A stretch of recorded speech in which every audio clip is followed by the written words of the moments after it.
Ẹ̀yin èèyàn léèwò lẹ ṣe ẹ káàbọ̀ sí Mashola Gist TV o. Gist tèmi bí a ṣe gbọ́ wọ́n ní àwọn yèyé mẹ́ta wọ́n ní ṣe ni wọ́n sọ fún Queen Naomi wípé wọn ò lè rí ọkọ tó máa dàbí kábíyèsí nítorí pé gbogbo nǹkan tí kábíyèsí offer Queen Naomi ní Queen Naomi reject nǹkan tó fi sọ bẹ́ẹ̀ nìyẹn. Ẹ mọ̀ pé a sọ fún yín pé Queen Naomi fẹ́ lọ sí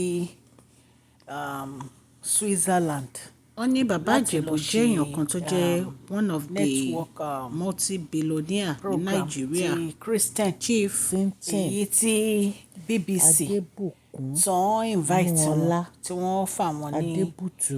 iṣẹ́.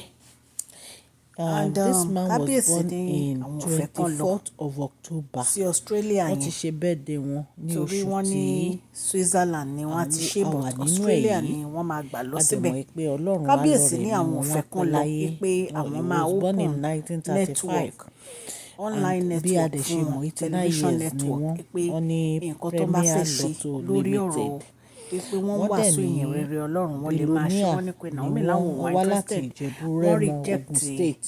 offer yẹn bí a dẹ̀ tún ṣe gbọ́ láti gba wọ́n ní àwọn gangan offer yẹn he lọ́wọ́ was into kábíyèsí lotto, torí television agricultural, broadcasting manufacturer and network ó real ní estate.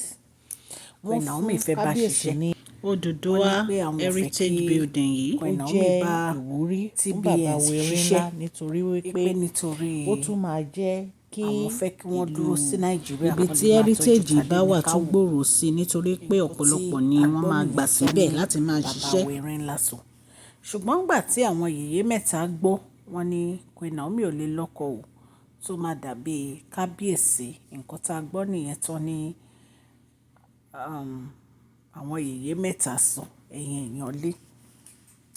Ẹ dẹ̀ mọ̀ wípé ọ̀rọ̀ kábíyèsí àti Queen Naomi yìí á ti wà lẹ́nu ẹ̀ ó ti tó ọjọ́ mẹ́ta kan nítorí wípé Queen Naomi ní àwọn fẹ́ move on pẹ̀lú live wọn kábíyèsí dẹ̀ ní pé àwọn ò lè fi wọ́n sílẹ̀.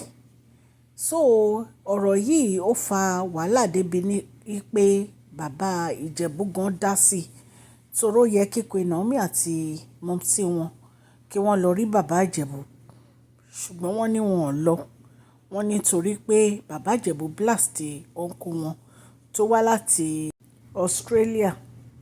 So nǹkan tí a gbọ́ nìyẹn tí wọ́n ní ó ṣẹlẹ̀ wọ́n ní àwọn yèyé mẹ́ta dẹ̀ bú Queen Naomi pé báwo ni kábíyèsí á ṣe offer wọn ní network online network tí Queen Naomi láwọn ò fẹ́ anything látọ̀dọ̀ kábíyèsí ẹ̀yin èèyàn lé nǹkan tá a gbọ́ nìyẹn ṣùgbọ́n wọ́n ní pé Queen Naomi sọ̀rọ̀ pé ńgbà tí Queen Naomi gbọ́ nǹkan tí àwọn ẹ̀gbọ́n kábíyèsí sọ pé Queen Naomi ní àwọn kọ́ làwọn ṣe kábíyèsí pé kábíyèsí ló ṣe àwọn pé torí kábíyèsí swear fún àwọn ní ìgbà tí kábíyèsí fẹ́ fẹ́ àwọn pé àwọn ò ní fẹ́ obìnrin kankan lé àwọn pé kábíyèsí fi àwọn irú mọlẹ̀ wọ́n ní wọ́n fi swear pé àwọn ò ní fẹ́ obìnrin kankan lé àwọn pé so kò sí nǹkan táwọn ṣe kábíyèsí ló ṣẹ̀ pé kábíyèsí gangan náà ní fault nǹkan tó ní Queen Naomi sọ nìyẹn èèyàn aráalé. Ẹ̀yin náà mọ̀ wípé kábíyèsí wọ́n ní àwọn ò lè ṣe gbogbo nǹkan tí Queen Naomi ní kàn ṣe. Ẹ mọ̀ pé Queen Naomi fún wọn ní 3 option nǹkan táwọn lè fi return sínú live wọn gbogbo ẹ̀ láti sọ lórí social media yìí.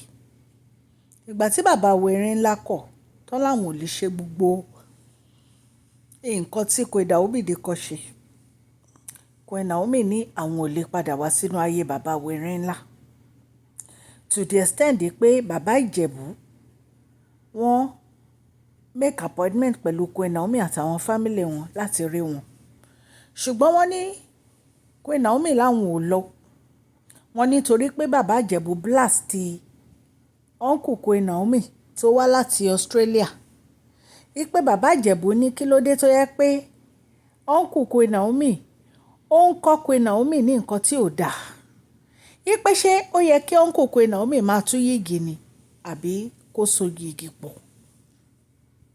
Wọ́n dẹ̀ ní uncle Queen Naomi ní kí bàbá Ìjẹ̀bú lọ fẹ́ ọmọ ọmọ ẹ̀ àbí grandchildren ẹ̀ kó lọ fẹ́ fún kábíyèsí tó bá jẹ́ wọ́n ní young daughter tí wọ́n lè fẹ́ fún kábíyèsí wípé ṣùgbọ́n Queen Naomi o wọn ò ní ẹni tí í ṣe pẹ̀lú kábíyèsí mọ́. So wọ́n ní gbogbo àwọn ọ̀rọ̀ yìí náà ni àwọn yèyé mẹ́ta gbọ́ tí wọ́n fi sọ fún Queen Naomi pé wọ́n lè rí èèyàn tó máa dàbí bàbá wẹ̀rin ńlá. Èèyàn lé nǹkan tá a gbọ́ nìyẹn.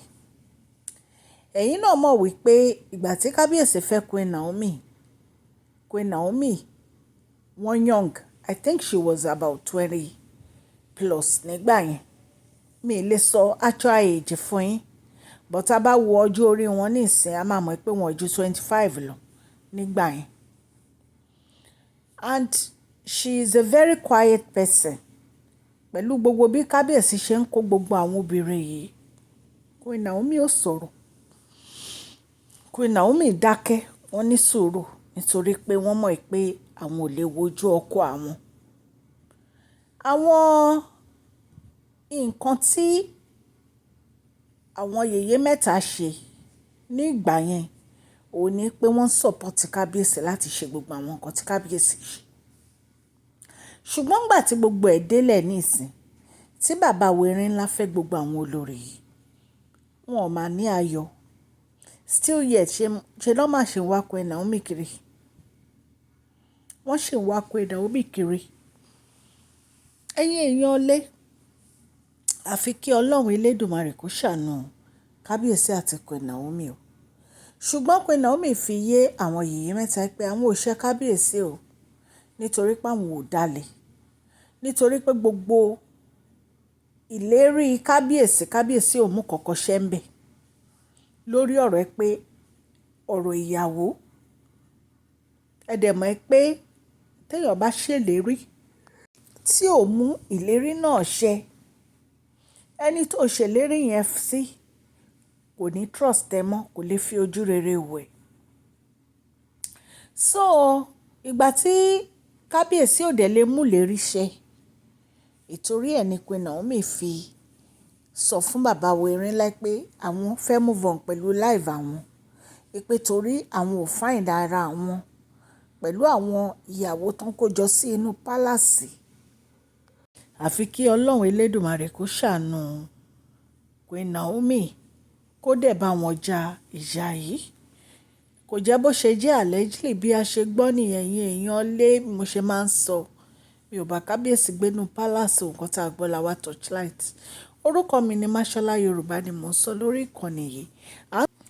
Sọ nítorí pé a fẹ́ gbàgbé àṣà àti èdè wa àti fún àǹfààní àwọn tí wọn ò gbọ́ Gẹ̀ẹ́sì. Èèyàn ilé à ń sọ̀rọ̀ nípa celebrity gist, royal gist, politics àti gbogbo nǹkan tó ń ṣẹlẹ̀ ní agbègbè orílẹ̀-èdè bàbá wa ní ilẹ̀ Nàìjíríà.